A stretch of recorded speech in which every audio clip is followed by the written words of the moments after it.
تو امام مہدی علیہ الصلوۃ والسلام کی معرفت حاصل کرنا ضروری ہے۔ امام مہدی علیہ الصلوۃ والسلام کی معرفت آپ کو حاصل کیسے ہوگی؟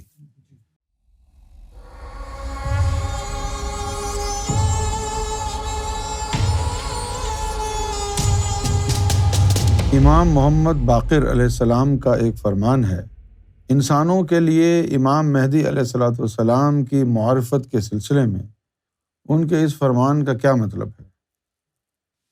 امام مہدی کی معرفت کیا ہے؟ امام مہدی کو جاننا، پہچاننا۔ کوئی یہ کہے کہ بھئی میں اس لیے نہیں پہچان سکا، میں اس لیے نہیں پہچان سکا، تو یہ عذر جو ہے قابل قبول نہیں ہوگا۔ اللہ تعالیٰ نے امام مہدی آپ لوگوں کے لیے بھیجا ہے، اور آپ جو ہے وہ بہانے لگائیں گے کہ ہم تو پہچان ہی نہیں سکے۔ کیوں نہیں پہچان سکے؟ اگر کوشش کرتے، جد و جہد کرتے تو پتہ چلتا۔ بھئی اگر آپ نے کسی ملک میں جانا ہو، آپ لوگوں سے پوچھیں گے بھئی مجھے وہاں جانا ہے، کیسے جاؤں؟ تو کوئی بتائے گا کہ ویزا لو، پاسپورٹ بنواؤ، ویزا لو، ٹکٹ خریدو، ہوٹل کی بکنگ کرو، جہاز میں بیٹھو اور چلے جاؤ۔ اب اگر آپ کو یہ شوق ہے کہ میں امام قائم، امام زمانہ، امام آخر الزماں، امام مہدی علیہ الصلوۃ والسلام کو جاننے اور پہچاننے کی کوشش کروں، ان کی کھوج میں لگوں، تلاش کروں کہ وہ کہاں ہیں، کون ہیں، تو کہیں نہ کہیں سے تو آپ کو کوئی سراغ تو ملے گا نا، کہ بھئی امام مہدی علیہ الصلوۃ والسلام کے زمانے کی نشانیاں یہ ہیں، امام مہدی علیہ الصلوۃ والسلام کی شخصی نشانیاں یہ ہیں، ان کے بارے میں معلومات حاصل کریں۔ اگر آپ جستجو ہو آپ میں اور تک و دو میں لگ جائیں تو اللہ تعالیٰ کہیں نہ کہیں سے آپ کی مدد فرما دے گا اور آپ کو حق تک پہنچا دے گا۔ اچھا، اب اگر آپ یہ کہیں کہ جی ہم تو انتظار کر رہے تھے کہ آواز آئے گی آسمان سے تو پھر ہم کو پتہ چل جائے گا کون ہے امام مہدی علیہ الصلوۃ والسلام، تو وہ جو آواز ہے، وہ آواز تو میرے بھائی عام آدمی کو سنائی نہیں دے گی۔ آواز تو آئے گی، روایتوں میں لکھا ہوا ہے کہ ایک جو ہے فرشتہ وہ منادی کرے گا، جبریل منادی کریں گے، لیکن جبریل کی اس کے علاوہ کتنی آوازیں آپ نے پہلے سے سن رکھی ہیں۔ وہ خاص راتوں کے اندر جو اللہ کلام کرتا ہے، بولتا ہے، وہ آواز آتی ہے آپ کو، جو امام مہدی کے بارے میں جو آواز اعلان ہوگا تو آپ کو آواز آئے گی۔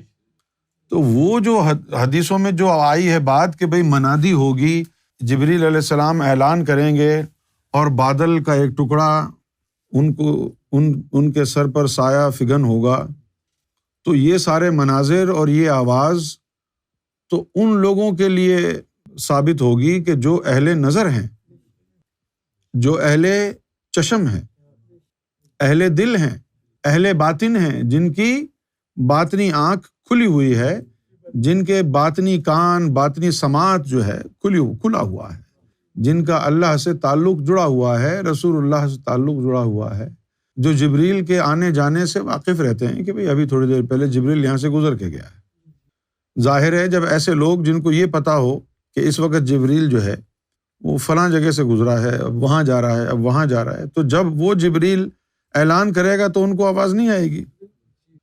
تو یہ تمام جو چیزیں ہیں، یہ احادیث میں کچھ باتیں بالکل اسٹریٹ فارورڈ نہیں ہیں، بلکہ اس کے اشارے ہیں۔ جیسے کہ حدیث کے اندر ایک اشارہ ہے کہ دجال جو ہے اس کے ماتھے پر کاف اور فے لکھا ہوگا، تو اس کا مطلب یہ نہیں ہے کہ واقعی اس کی جلد کے اوپر کافر لکھا ہوگا، بلکہ اس کا باطنی اشارہ یہ ہے، دماغ کے اندر لطیفہ انا ہے، اس پر کفر لکھنے سے مراد کہ یہ دیدار الہی کا منکر ہوگا، جو دیدار الہی کی تعلیم دی جائے گی اس کا یہ انکار کرے گا۔ حالانکہ قرآن شریف میں لکھا ہے، قرآن شریف میں لکھا ہے کہ جو کوئی بھی من کان یرجو اللہ، کہ جو کوئی بھی اللہ تعالیٰ کی طرف رجوع کرنا چاہے، اس سے ملاقات کا خواہش مند ہو، تو وہ کثرت سے ذکر اللہ کی عادت کو اپنا لے۔ یہ سورہ عنکبوت میں ہے، آیت نمبر 5۔ اللہ تعالیٰ فرماتا ہے کہ من کان یرجو لقاء اللہ، کہ جو اللہ سے ملاقات کا، اللہ کے دیدار کا خواہاں ہو، تو پھر لکھا ہے کہ فَإِنَّ اجل اللہ لاتی، کہ جو اللہ نے وعدہ کیا ہے اس کا وقت قریب آنے والا ہے۔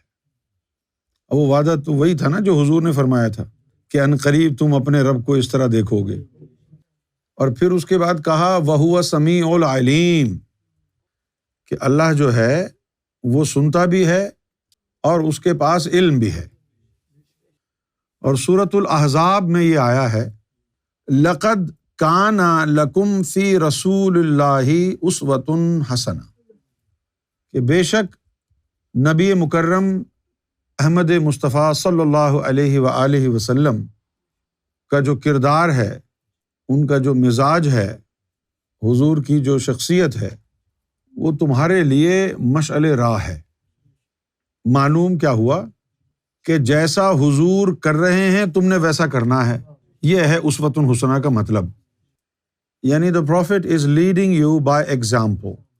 So what is it to lead by example? To lead by example means I have done it, so you do it the way I have done it. یہ اسوۃ حسنہ ہے، بہترین مثال۔ تو کہا کہ بھئی سب سے بہترین جو مثال ہے، یعنی سب سے بہترین جو آپ کے لیے پیروی کرنے والی بات ہے کہ کس کی پیروی کریں، وہ حضور کی ذات ہے۔ آپ حضور صلی اللہ علیہ وسلم کو فالو کریں، جیسا وہ کرتے ہیں آپ بھی ویسا کریں۔ اور اس کے بعد فرمایا کہ لمن کانا یرجو اللہ والیوم الآخرہ، کہ اور جو اللہ سے ملاقات کا خواہاں ہو اور یوم آخرت میں بھلائی کا خواہاں ہو، وذکر اللہ کثیرا، تو کثرت سے اللہ کے ذکر کو اپنا لیں۔ اب سوال کی طرف آ جائیں دوبارہ۔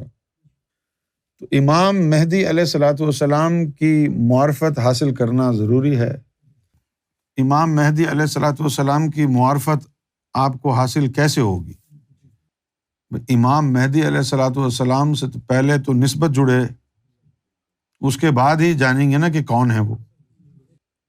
جو سب سے زیادہ مفید مشورہ آیا ہے امام مہدی کی پہچان کے لیے میری نظر میں، وہ بہترین سارے مشوروں سے زیادہ، ساری نصیحتوں سے زیادہ بہترین مشورہ اور نصیحت وہ خود سرکار کی بارگاہ سے آئی ہے کہ جس کے دل میں نور ہوگا وہ امام مہدی کو پہچانے گا۔ اس سے بہتر کوئی نصیحت میں نے دیکھی نہیں، یعنی اتنی کلیئرٹی کے ساتھ۔ اب 1000 نشانیاں ایک طرف اور یہ ایک جو چیز ہے یہ ایک طرف، اور وہ 1000 نشانیاں پڑھنے جاننے کے بعد بھی کوئی گارنٹی نہیں ہے کہ امام مہدی آپ کو ان نشانیوں کی روشنی میں مل ہی جائیں گے۔ لیکن یہ جو چیز ہے یہ کیا ہے؟ دل میں نور کا آنا، اس سے اللہ کی پہچان ہو جائے گی، اللہ کے رسول کی پہچان ہو جائے گی، اولیاء فقراء درویش کی پہچان ہو جائے گی، اسی سے امام مہدی کی پہچان ہوگی۔